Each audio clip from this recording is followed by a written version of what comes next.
Well, it's unseasonably warm here today in Indiana, so I thought it might be fun to ride a bike.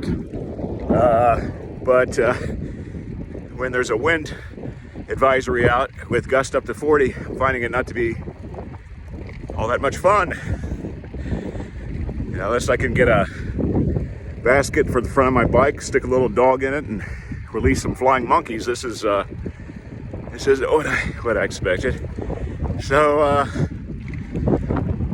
oh great, almost drove into traffic. This is horsey.